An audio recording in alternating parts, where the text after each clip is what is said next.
मोदी सरकार की नीतियों का थर्ड ऑर्डर बेनिफिट्स, जिससे बदल गई भारत की किस्मत।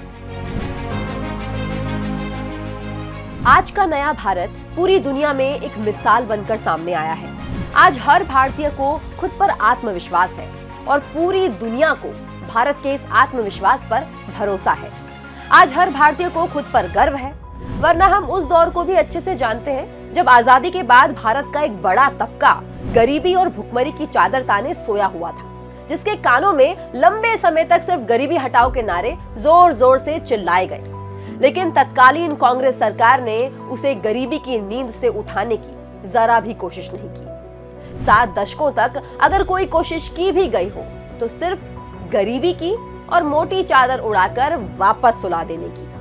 जिस भारत को आजादी के बाद अपनी आर्थिक स्थिति को सुधारने के लिए गुलामी की मानसिकता को खत्म करके नए कदम आगे बढ़ाने चाहिए थे या नए कदम आगे बढ़ाने के लिए प्रेरित किया जाना चाहिए था, उसे तब ऐसे नियम कानूनों के दाव पेच में उलझाया गया कि वो खुद पर कभी आत्मविश्वास हासिल ही नहीं कर पाया।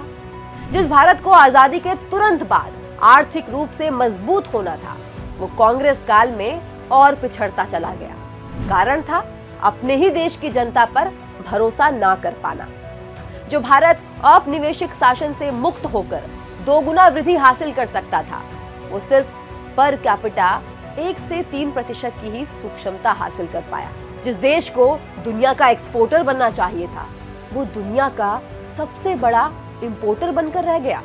वजह थी कांग्रेस द्वारा देश को सक्षम ना बनने देना। हमारे देश की आर्थिक किताब से कारखाने, छोटे कारखाने, उद्योग, छोटे उद्यमों पर भरोसा ना करते हुए उनके प्रभाव के पन्नों को ही मिटा दिया गया, जिससे देश के अंदर की नवीनतम भावना मर गई। वो देश जो प्रतिभाशाली युवाओं से भरा हुआ था, जिसे उस समय पंख फैलाकर उड़ना चाहिए था, वो केवल सीमित आकांक्षाओं में संकुचित होकर ही रह गया और केवल सरकारी नौकरी को ही एकमात्र सुरक्षित सपना मानने लगा। आपने बॉलीवुड की कई फिल्मों में अक्सर ये डायलॉग सुना होगा कि हमारा देश एक युवा देश है, प्रतिभा की भी कोई कमी नहीं है। तो फिर वो कौन सी वजह है जो भारत को विकसित होने से रोक रही है?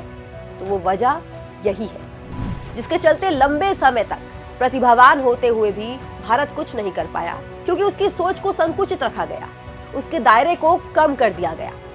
उसे यह एहसास दिलाया गया कि एक गरीब इंसान को बड़े सपने देखने का हक ही नहीं है। लेकिन 2014 के बाद से देश में बदलाव की जो बयार चली है, उसे कोई भी अछूता नहीं है। इस बदलाव को देश का हर व्यक्ति ने अपने स्तर पर महसूस किया है, जो प्रधानमंत्री नरेंद्र मोदी की दूरदर्शिता का कमाल है। 2014 के बाद से भारत में एक नया सूर्योदय हुआ, जिसने हमारे देश के आर्थिक और सामाजिक पहलुओं को रोशन किया। पीएम मोदी ये भली भांति जानते थे कि देश को विकास की राह पर आगे बढ़ाने के लिए अतीत से चली आ रही जटिल और सोची समझी नीतियों के दुष्प्रभावों को उलटने की जरूरत है। इसीलिए मोदी सरकार ने कदम कदम पर ऐसी नीतियों और योजनाओं को जन्म दिया, जिसका जनता पर 3 प्रकार से प्रभाव पड़ा है, जिसे मोदी सरकार की त्रिवेणी शक्ति कह सकते हैं। 2014 के बाद से मोदी सरकार ने जो भी पॉलिसी बनाई, उसमें न केवल इनिशियल बेनिफिट्स का ध्यान रखा गया, बल्कि सेकेंड और थर्ड ऑर्डर इफेक्ट्स को भी प्राथमिकता दी गई। अब यहाँ ये समझना बहुत जरूरी है कि ये थर्ड ऑर्डर बेनिफिट होता क्या है। इसे एक उदाहरण के तौर पर समझते हैं। जब सरकार किसी खास वर्ग या समुदाय के उत्थान के लिए कोई योजना बनाती है और उस योजना का सीधा लाभ जब उस वर्ग तक पहुंचता है, तो उसे उस योजना का फर्स्ट ऑर्डर इम्पैक्ट कहा जाता है। इसी प्रकार से उस योजना के माध्यम से जब उस विशेष वर्ग को अन्य लाभ प्राप्त होने लगे, तो वो उस योजना के सेकेंड और थर्ड ऑर्डर इम्पैक्ट कहलाते हैं। जैसे बेटी बचाओ बेटी पढ़ाओ योजना महिलाओं के उत्थान के लिए शुरू की गई। इससे न केवल सीधे तौर पर बेटियों को धनराशि का लाभ प्राप्त हुआ, बल्कि शिक्षा और रोजगार के क्षेत्र में महिलाओं की संख्या में भी वृद्धि हुई। ये इसका सेकेंड ऑर्डर इम्पैक्ट हुआ। वहीं ये भी देखा गया कि देश में पहली बार पुरुषों की तुलना में महिलाओं की संख्या अधिक रही है। ये इस योजना का थर्ड ऑर्डर इम्पैक्ट कहलाया। इस प्रकार से मोदी सरकार ने अपनी हर पॉलिसी में इस त्रिवेणी शक्ति के माध्यम से कैसे देश की काया को पलटने का काम किया है, इसे इन तथ्यों के माध्यम से समझते हैं। मोदी सरकार का यही नारा है कि उसे समाज के अंतिम पायदान पर खड़े व्यक्ति को भी विकास की राह से जोड़ना है। इसी बात को ध्यान में रखते हुए मोदी सरकार ने देश के गरीब तबके को ऊपर उठाने की दिशा में अनेकानेक कार्य किए। पीएम स्वनिधि योजना के थर्ड ऑर्डर बेनिफिट। इसमें से पहला है पीएम स्वनिधि योजना। आइए जानते हैं कैसे पीएम स्वनिधि योजना के माध्यम से जनता तक फर्स्ट, सेकंड और थर्ड ऑर्डर इम्पैक्ट पहुंचा। एक दौर वो भी था जब अपना छोटा मोटा काम करने वाले लोगों को है की नजरों से देखा जाता था। समाज में उनके प्रति आदर का माहौल नहीं था और तो और कोरोना काल में तो उनकी स्थिति और भी दयनीय हो गई थी। लेकिन इन्हें इस संकट से बचाने के लिए मोदी सरकार ने पीएम स्वनिधि योजना की शुरुआत की।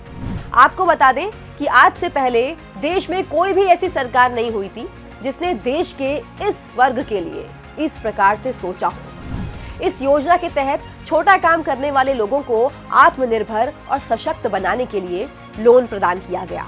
इस योजना के फर्स्ट ऑर्डर इम्पैक्ट के छोटे विक्रेताओं को 40 लाख तक का ऋण देने का प्रावधान दिया गया।